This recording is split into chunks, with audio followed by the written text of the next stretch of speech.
Too bad, my mother-in-law sneered as I walked in from work. I couldn't believe it. The front door of my childhood home wouldn't budge. Huh, it won't open, I muttered, attempting to unlock it with no success.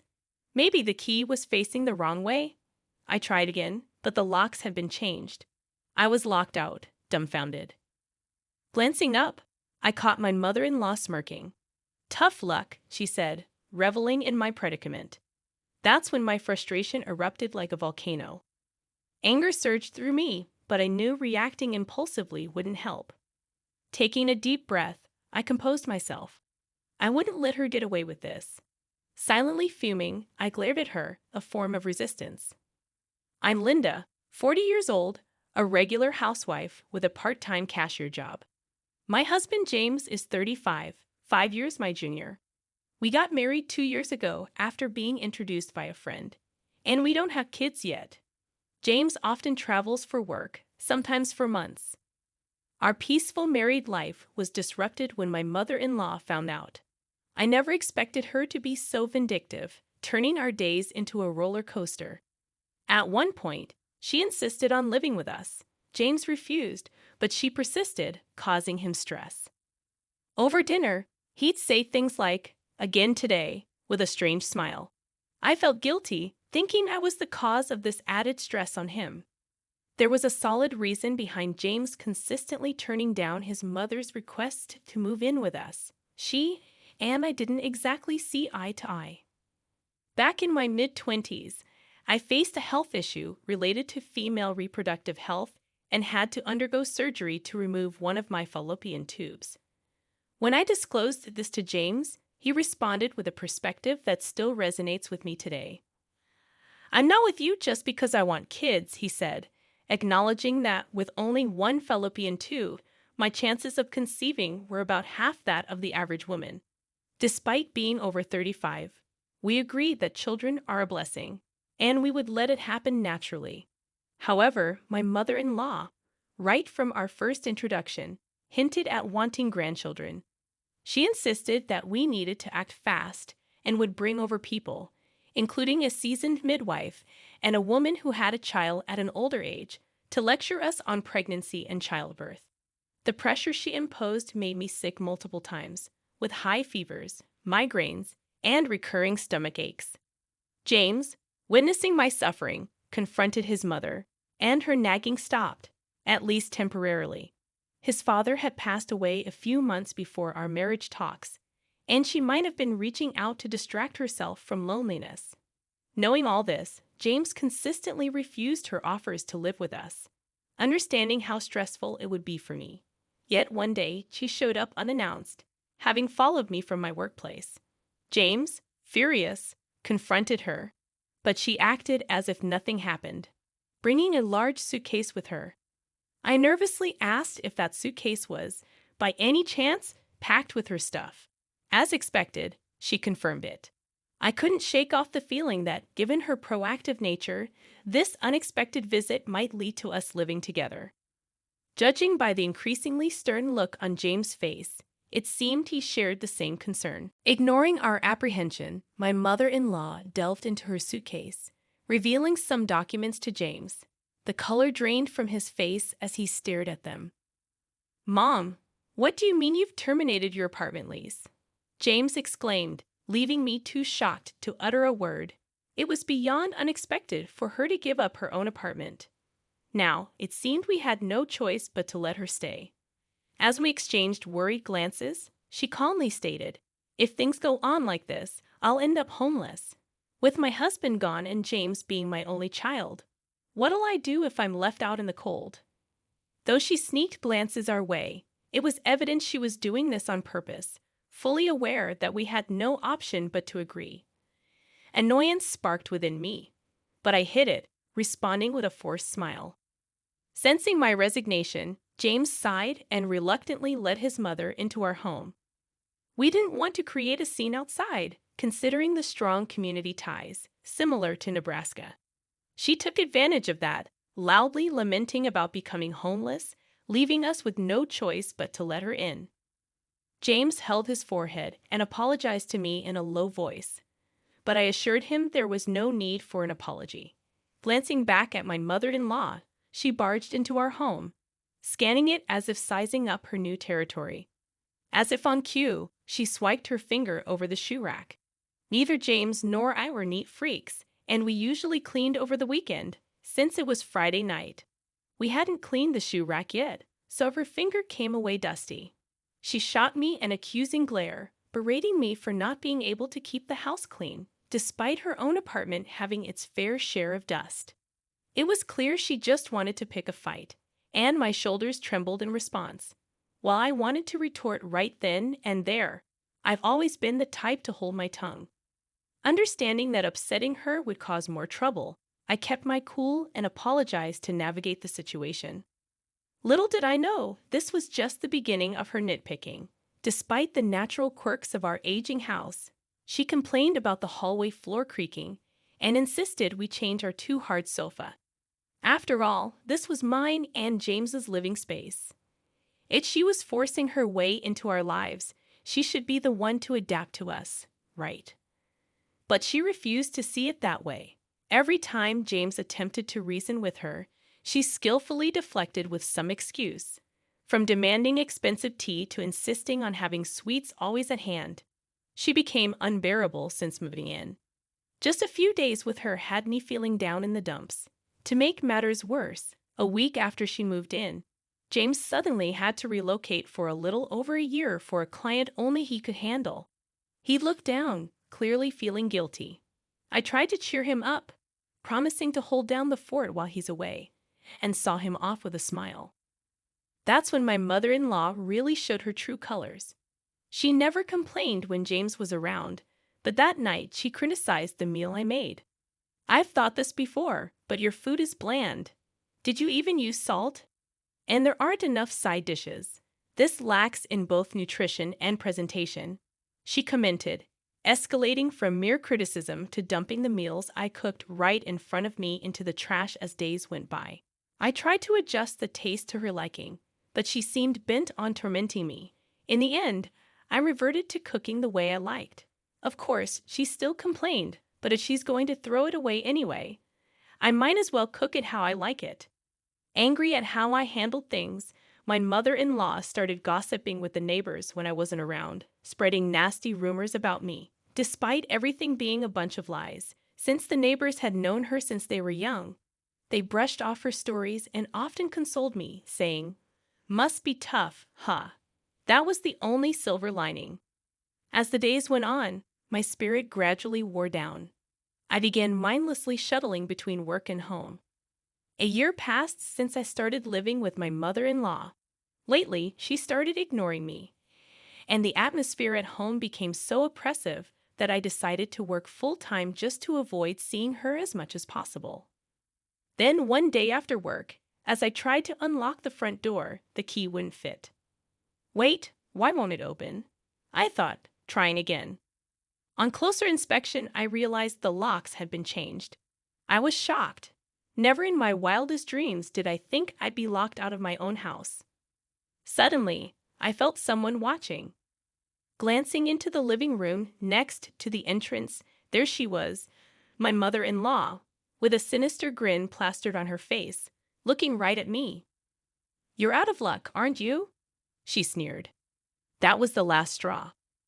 I felt a volcanic eruption of anger surging from the depths of my heart, trying to take over. Knowing that acting impulsively wouldn't help, I took a deep breath to calm myself down. I wasn't going to let her have her way. Fuming inside, I shot her a dirty look. She probably expected me to break down, beg, and make a scene. Not going to happen. Quickly shifting gears, I turned on my heels and headed to a nearby motel. After informing them I'd be staying for a few days, I decided to use this place as my base. I didn't have many personal belongings, and the essentials I'd need could be easily bought. With that, I decided I didn't need to return home anytime soon and ignored all the calls and messages from my mother-in-law. Soon enough, I got a call from my husband James. I figured my mother-in-law probably spouted off some baseless rumors, so I thought I first had to clear up James's misunderstanding. However, it turned out that wasn't necessary. I heard from Mom. You ran off. She's the one causing trouble, right? I'm sorry, Linda. I wasn't around to help, and you've been through a lot. Can you tell me what happened while I was away? James said, his voice filled with concern. You're too kind. You probably kept quiet, not wanting to burden me, I replied, relieved. I explained everything to him. I intended to keep it brief, but before I knew it, an hour had passed. James listened quietly, occasionally nodding. When I finished, he simply said, I get it, and asked me to leave the rest to him. Within half an hour, my mother-in-law called. You made James mad at me. You probably talked behind my back, huh? You're such a nasty piece of work, she accused. That really got to me. All the emotions I'd held back during our time living together came rushing back. I took a deep breath and let it all out, confronting her with every feeling I had inside. I've only told the truth. Unlike you, I don't go around spreading lies to the neighbors or engage in sneaky, malicious behavior, I retorted. At my words, my mother-in-law was taken aback and fell silent.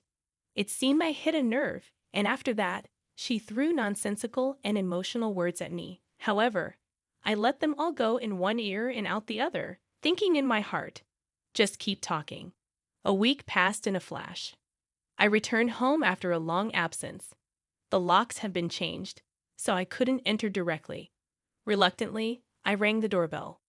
Suddenly, the front door was flung open, and my mother-in-law, looking like she'd seen a ghost, appeared. Though I hadn't seen her for just a week, she looked like she had lost weight. With little inheritance left from my father-in-law, all she had was a meager amount of savings. Her appearance told the tale of how little she truly had. The moment our eyes met, she shouted, Where have you been? I've been in such trouble because of you, you useless daughter-in-law. She seemed to have more to say, but stopped mid-sentence when she noticed my husband James standing behind me. Huh? Why is James here? His work assignment isn't over yet, is it? She muttered. I didn't just decide to come home on a whim. My concerned husband took some days off and decided to come back, I explained. Seeing James's unexpected return, my mother-in-law looked visibly shaken. From her reaction, it was clear she had never shown this side of herself in front of James. He had some idea about what was going on from what I had told him. He was shocked to witness his mother's true nature firsthand. However, his shock quickly turned to anger, and he lashed out at her. There's no way I can continue working under these circumstances. The most important person to me is Linda.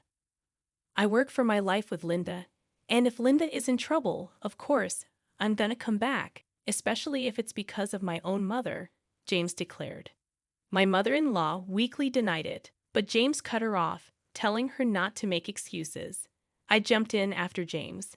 I've kept a diary of everything you did to me. James had already read it, and the diary contained more horrendous acts by my mother-in-law than he had imagined. He was appalled, I said. My mother-in-law looked away guiltily, muttering some excuse.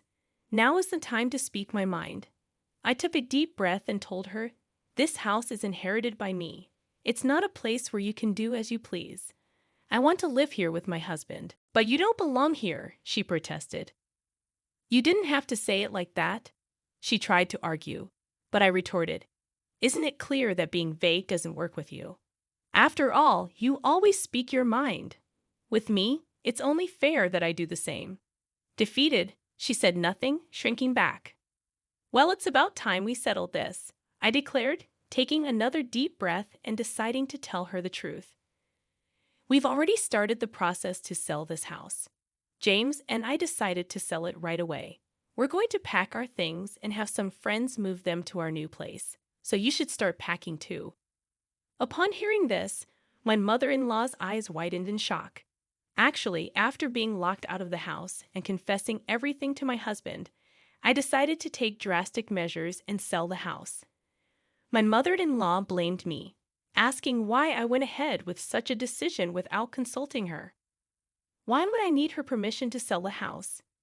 Since I inherited this house, even if he's my husband, he can't interfere. Inheritances are separate property, so even if we were to get divorced, it wouldn't be divided. It's something that's not included in the property division. To begin with, my mother-in-law has no right to say anything about this house. That's why I thought there was no need to consult her. I might have told her if we had a good relationship, but she forced us to live together and made life hard for me. Why should I be considerate to her? It's the house I live in with my husband, so I did check with him, and he backed me up, saying I could do whatever I liked. That's when I went to a real estate agent with a certain flyer and asked if they could sell it. Apparently, the properties around here are popular lately, and even if they're small, many people want to buy them. The real estate agent I visited also had a flyer saying they'd buy used properties, and after checking if ours could be sold, they were keen to buy it right away. There seems to be a couple around here who want to open a cafe, and my house is just the right size, easily accessible, and has parking, which is a plus. Normally, I'd ignore such flyers or talk, but given the situation, I wasn't in a position to be picky. As soon as I met with a couple interested in buying, they said they'd pay a good price, but wanted the house handed over within 2 or 3 weeks. I agreed immediately and told my husband about it. My husband found us a month-to-month apartment and said we could live there for a while. When we told my mother-in-law all of this, she was shocked, not expecting things to have progressed so far. Ignoring my mother-in-law, who had turned pale, we went inside the house and started packing. Being a minimalist and with a husband who often travels for work, we didn't have much to pack. In about 3 hours, all our belongings were packed in boxes and suitcases. Our friends helped us handle the heavy furniture and appliances. Before we knew it, dusk was upon us, and the western sky turned a deep red, accentuating the sorrow of my mother-in-law, who stood there lost in thought. Then we hopped in our car and headed to our temporary apartment. That evening, as expected, the phone rang with a call from my mother-in-law. I answered while my husband, James, was in the shower. I had an inkling about what she'd say, but I listened to her anyway. She had always been quite assertive with me, but given her current situation, she probably didn't have the spirit to act that way. She pleaded in a soft voice, like the whine of a mosquito. I apologize for everything I've done. It was all my fault. I never realized you, Linda, felt this way. I never intended. I'm sorry. Can we live together again? Her voice, trying to be sweet, made me feel uneasy. Did she really think she could win me over with just those words? I'm not that simple. If it had been a matter of a day or two, maybe a simple apology would suffice. But after enduring a year of mistreatment from her, there was no way I could forgive her for trying to sweep everything under the rug with just a sorry. Thinking that an apology like that would suffice just shows how shallow your thinking is. I have no intention of forgiving you. Both James and I are thinking of cutting ties with you. The phrase cutting ties seemed to panic her even more. She rambled on, trying to appease me, but it was too late. After all her attempts to sabotage me, involving others with her lies, the audacity of expecting forgiveness was just too much. Suddenly, James, fresh out of the shower, heard her voice and yelled into the phone. She let out a small cry and hung up. We didn't hear from her after that. I blocked her number immediately, and James just sighed in disbelief. She was already in deep trouble, but little did she know what was awaiting her. Some time passed, and the day to hand over the house approached. She seemed to be in a rush, packing her stuff. But apparently she hadn't finished. When she moved in, she only had 2 suitcases worth of belongings. However, after James moved for his job, she'd made a ton of purchases online and at yard sales. Considering she was spending so much, she probably had nearly drained her savings or even her husband's inheritance. Yet that spending had backfired. There was just too much stuff to pack. When James and I went to check on her, she yelled at us, her face red with anger. You two decided on this move. You have to take responsibility and find me a new place. But as I calmly revealed a shocking fact, her face changed from red to pale. Hey, mother-in-law, did you really dip into our savings just because yours ran out and you used up your husband's inheritance? We had kept some cash aside for emergencies, and to think you actually stole it, And the neighbors mentioned seeing you with a young man. Family or not, there's a line between right and wrong. Recently, she'd been completely ostracized from the neighborhood. Of course, the reason was because she spread ridiculous rumors about me. She was no longer welcome at the local gossip sessions, but ironically, those very sessions were buzzing with talk about her. Apparently, even in her 60s, people had seen her buying gifts like bags and jewelry for a young man and holding hands with him in public. Talk about karma. When James heard about this, he couldn't help but smirk at the thought of his own mother, over 60, gallivanting around with a young guy. My father-in-law has already passed away, so there's no one to blame, but it sure doesn't leave a good impression. Whether she felt ashamed or just helpless, I confronted her and firmly said, "Give back the money you took."